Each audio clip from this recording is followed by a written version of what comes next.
Good morning. Welcome back to Bookeemonsters. My name is PK. It is Tuesday, January 30th, and we are here to look at the new books that are released into the wild each week. And each day of the week, we look at a different genre. On Mondays, we look at cozy mysteries. On Tuesdays, we look at regular mysteries. Wednesdays, we look at romance. Thursday, it is fantasy science fiction. And then Friday, it is just a catch all of what else we are interested in. And quite often, there are so many cozy mysteries. We look at some more cozy mysteries. All right. I hope you are having a good Tuesday. Thank you for watching. If you're watching it live, thank you so much. If you're watching it later because you're just not a morning person, that's okay. We appreciate you too. Thank you so much. Please hit the like button. Congratulations to you guys. We hit 200 subscribers. So slowly but surely, go ahead, tell friends about us. If you have book lover friends, let them know about our sprints, and let's just grow. Speaking of sprints, we have sprints tonight at 6:05 Mountain Time, 8:05 Eastern. They'll go for 2.5 hours. I do that every Tuesday and Thursday evening and Saturday afternoons starting at 1 Mountain Time, 3 p.m. Eastern, and those go for 5 hours. Good morning, Kim. How you doing? Hi, Anita. How are you? Good morning. We are going to be jumping into regular mysteries that are being released today or this week. Let me get rid of that banner. And I think we will work our way. I have several tabs open. I think I'll work my way from right to left, just to be different.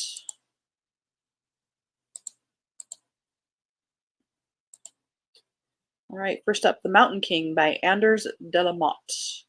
First in the Asker series. It says internationally best-selling author. Perfect for the fans of the Nordic thrillers by Jo Nesbø and Stieg Larsson. Follows an overachieving female inspector investigating the darkest side of humanity from one of Sweden's most talented crime fiction authors. Cool. Criminal Inspector Leonor Asker seems to have the leading position at Malmö's major crime division within reach. But things go awry when, in the middle of a high-profile kidnapping case, management relegates her to the so-called Department of Lost Souls, the unit for odd cold cases banished to the basement of the police station. You got me interested. Cold cases. That's one of my triggers. Love them. Despite the humiliation, Asker is drawn into one of the more peculiar cases. Someone is placing small, ominous figures in town, and one of them seems to represent the missing woman from the kidnapping case.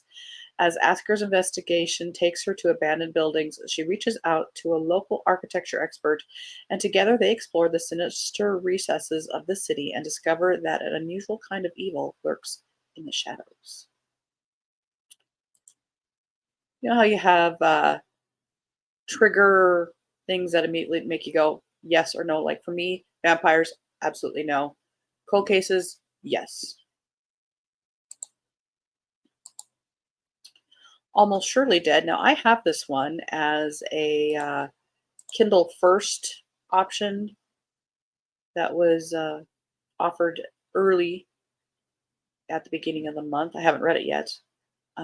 Almost Surely Dead by Amina Akhtar. Psychological thriller that's part stalker thriller, part ghost story. Okay. Dunya Ahmed lives an ordinary life, or she definitely used to. Now she's the subject of a true crime podcast. She's been missing for over a year, and no one knows if she's dead or alive, but her story has listeners obsessed, and people everywhere are sporting merch that demands, "Find Dunya!" In the days before her disappearance, Dunya is a successful pharmacist living in New York. The daughter of Pakistani immigrants, she's coping with a broken engagement and the death of her mother. But then something happens that really shakes up her world. Someone tries to murder her. When her would-be killer winds up dead, Dunya figures the worst part is over. But then there's another attempt on her life, and another. And police suspect someone close to her may be the culprit. Dunya struggles to make sense of what's happening, and as childhood superstitions seep into her reality, she becomes convinced that someone or something is truly after her. Um, Looks like the publisher is it's like a not quite a vanity publisher, but isn't she an actress? Mindy Kaling is has published this. And if you're looking for a book with a pink cover for the Cozy Mysteries Scavenger Hunt, that would be an option to check out.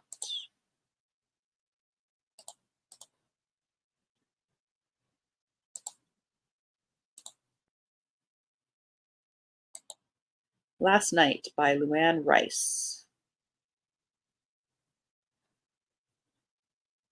Another thriller, a breathtaking thriller about a family shaken by lies, vengeance, and a cold-blooded crime. A fierce blizzard is burying the eastern seaboard, but on the icy Rhode Island shore, renowned artist Mattie Morrison finds warm sanctuary from a contentious divorce at the legendary Ocean House. Hours later, her body is found buried under a blanket of snow, and her little daughter Cece has disappeared without a trace. For Detective Connor Reed, his brother Tom, a Coast Guard commander, and Maddie's grieving sister Hadley, the posh hotel seems ground zero for an investigation. Trapped by the blizzard, they must hunker down and determine who is in the young mother's life could have possibly wanted her dead.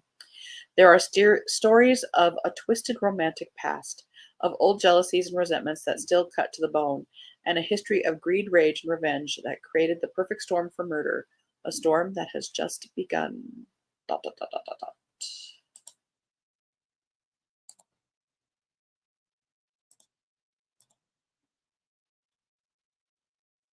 Of Hoaxes and Homicides. This is historical. Huzzah! And I have not read this first one of this series. This is the second by Anastasia Hastings in the Dear Miss Hermione mysteries.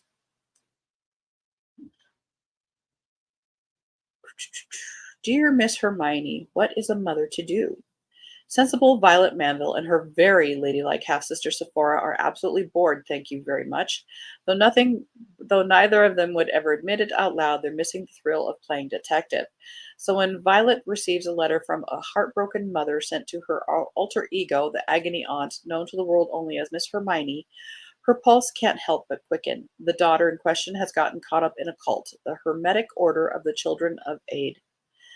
Rumors of human sacrifices, mystical doings, and a ghost in the ruined Alburn Abbey where the children pray have gripped the public consciousness, helped along by a series of novels about the group, written by the mysterious Count Orlando, and clearly this girl has fallen prey. Miss Hermione's investigation soon collides with very real life when Violet discovers a surprising connection to the cult. With the dashing but frustrating Eli Marsh turning up and a member of the children poisoned, Violet and Sephora, along with their ever-trusty housekeeper Bunty, may have more intrigue than they can manage.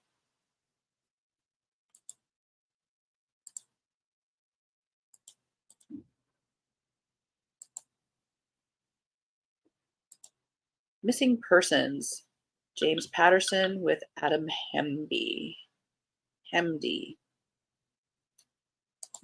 In Afghanistan, a U.S. pilot is shot down during a covert mission. In New York, a mother is forced to flee with her two young children. Finding the connection between the two will lead the private team right into a deadly trap. This is 16th in the Private Team series.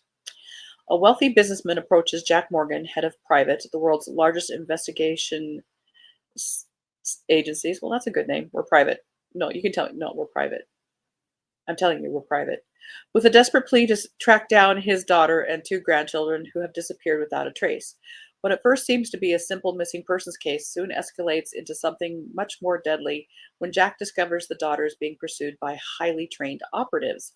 As Jack uncovers more of the woman's backstory, the trail leads towards Afghanistan, where Jack's career as a U.S. Marine ended in catastrophe. Jack will need to face the trauma of his past to save a family's future.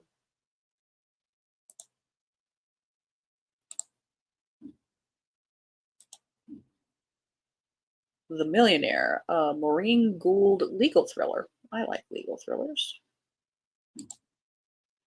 Let's face it, I like books, just not ones with vampires in them. Is Truth for Sale? The millionaire is in jail on a murder charge. Violent inmates beat him savagely, trying to extort money. To save his life, Maureen Gold must find the truth and free her client. When Maureen Gold's former client, Tony Paredes, known as the millionaire, is accused of killing his abuser, she believes he's innocent. But the authorities don't care. They throw him into jail with violent criminals who almost beat him to death to extort money he doesn't have. As he recovers in the hospital, Maureen must find the evidence that will convince a jury to acquit him. If he goes back, the next beating will surely kill him. It's a sequel to Implied Consent. If you like powerful and authentic women heroes, you'll like this one.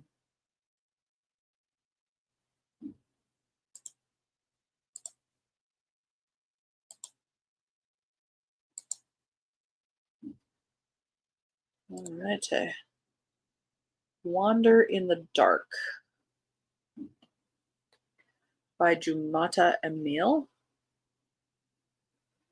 Oh, this looks like a middle grade. Kind of dark for a middle grade. Two brothers must come together to solve the murder of the most popular girl in school after one of them is caught fleeing the scene of her death. Amir Trudeau only goes to his half-brother Marcel's birthday party because of Chloe Danvers. Chloe is rich and hot and fits right into the perfect life Marcel inherited when their father left Amir's mother to start a new family with Marcel's mom. But Chloe is hot enough for Amir to forget that for one night. Does she want to hook up, or is she trying to meddle in the estranged brothers' messy family drama? Amir can't tell. He doesn't know what Chloe wants from him when, in the final hours of Mardi Gras, if you want something seasonal, she asks him to take her home and stay. Her parents are away and she doesn't want to be alone. Amir never finds out because when he wakes up, Chloe is dead, stabbed while he was passed out on the couch. And in no time, Amir becomes the only suspect. A black teenager caught fleeing the scene of a rich white girl's murder. All of New Orleans agrees the case is open and shut. Amir is innocent. He has a lawyer, but unless someone can figure out who really killed Chloe, things don't look good for him. His number one ally, Marcel. Their relationship is messy, but Marcel knows that Amir isn't a murderer, and maybe proving his innocence will repair the rift between them.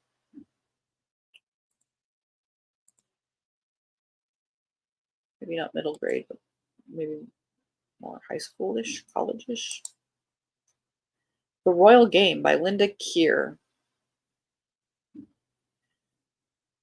American pop singer Jenny Jensen is ready to marry the love of her life, England's Prince Hugh, but someone is determined to keep her from becoming a princess any way they can. To give her fairy tale a happy ending, she'll have to play the royal game. Sorry, coffee's required. Jenny Jensen is touring Europe, already living her dream, when Prince Hugh of Wales, the future King of England, appears at a gig and requests his favorite song.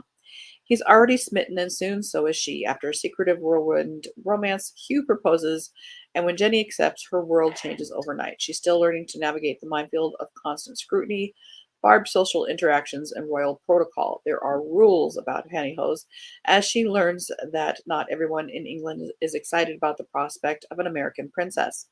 When Jenny receives a threatening note, she can't help but see the parallels between herself and another young woman who struggled to adjust to royal life. Hugh's mother, Princess Penelope, oh my god, this is just, who was killed in a mysterious plane crash.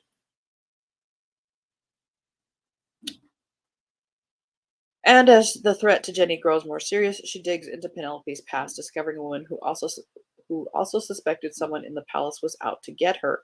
Was Penelope murdered, and is Jenny next? With the eyes of a nation on her as the royal wedding approaches, she's in a race against time to save her marriage and her own life.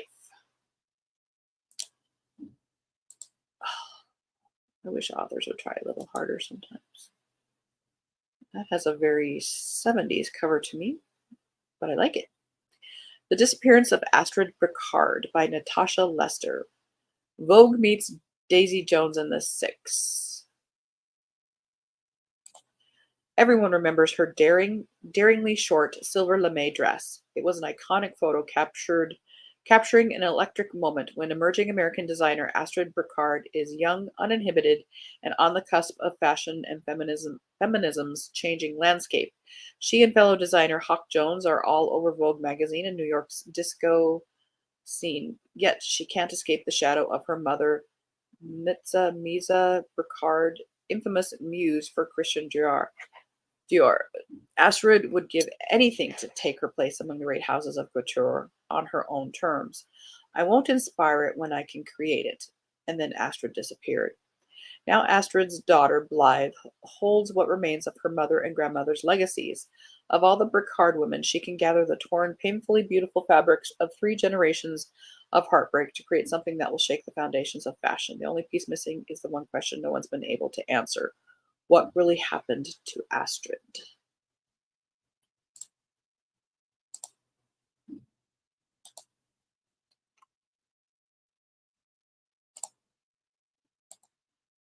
Yeah, me too. I wasn't very subtle. I just think authors should try harder.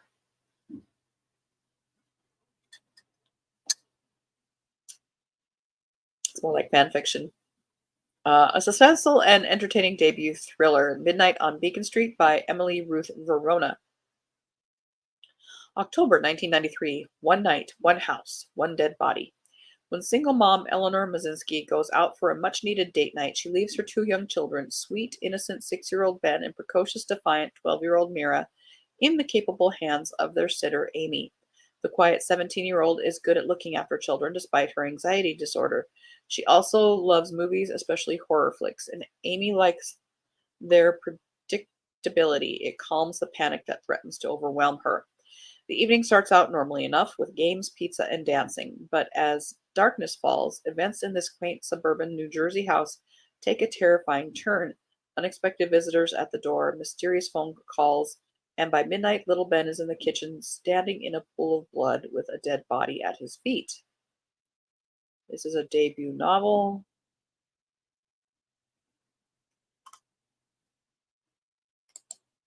I don't know.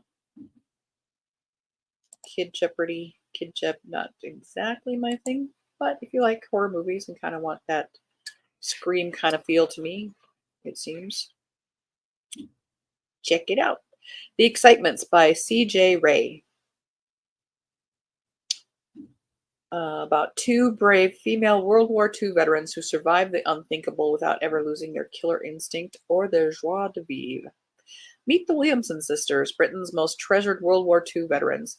Now in their late 90s, Josephine and Penny are in huge demand, popping up at commemorative events and history festivals all over the country.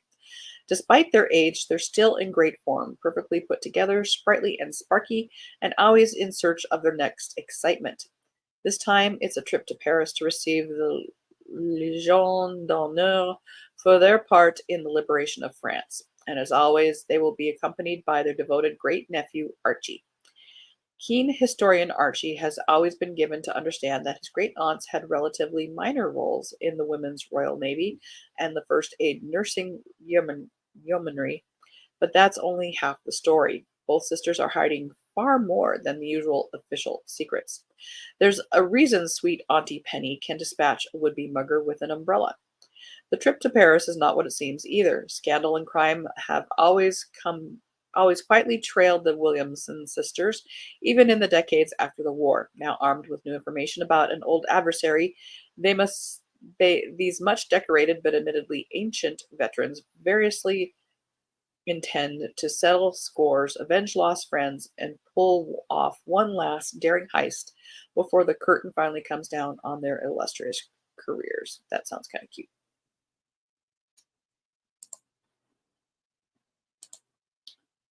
Me too. I love the Royals. Me too. But that will not be going on my TBR. No. Let's see. That is the last of my tabs. We've got a couple more minutes. Let's see if we can put my aside. Let's see if we can spot a couple more that might not be here.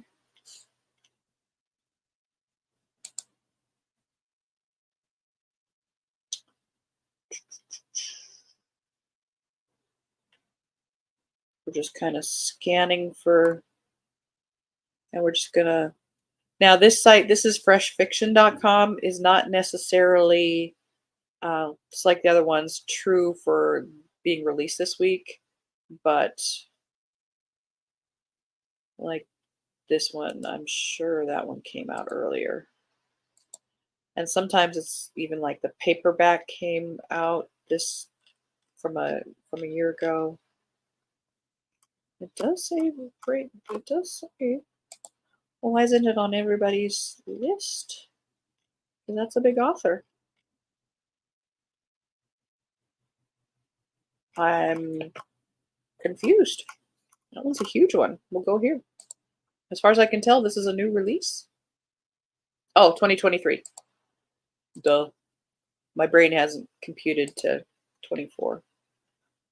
So that one is probably like a paperback release of last year's hardcover.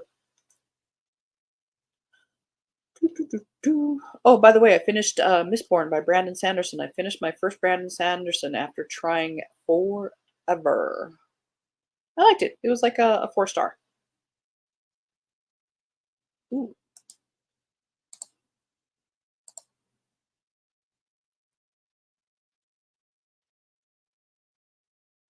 historical. Mission Churchill by Alex Abella. It's Kindle Unlimited. In 1933 Cuba, a deadly game of cat and mouse unfolds. An IRA sharpshooter, driven by vengeance and a relentless mission, has Winston Churchill in his crosshairs. But just as the assassin is about to strike, Churchill's tenacious bodyguard, Walter Thompson, intervenes, forcing the killer into the shadows. Years later, amid the fiery reign of the German Blitz on London, Thompson locks eyes with a ghost from Havana, the very same assassin. But now the stakes are higher. As Thompson dives deeper into the city's underworld, he uncovers a chilling conspiracy within the British government, threatening to topple Churchill and hand victory to Hitler. Racing against time amidst the backdrop of a city in chaos, Thompson must decipher the twisted web of treachery to save his nation and the man he's sworn to protect. But at what cost? That sounds cool. I like it. And it's unlimited. Well, the bell has sounded. We are out of time. Yeah, the excitement sounds good too. I like those. So we have like a couple. That is one that we are just on is freshfiction.com. No crazy spellings on it, just freshfiction.com.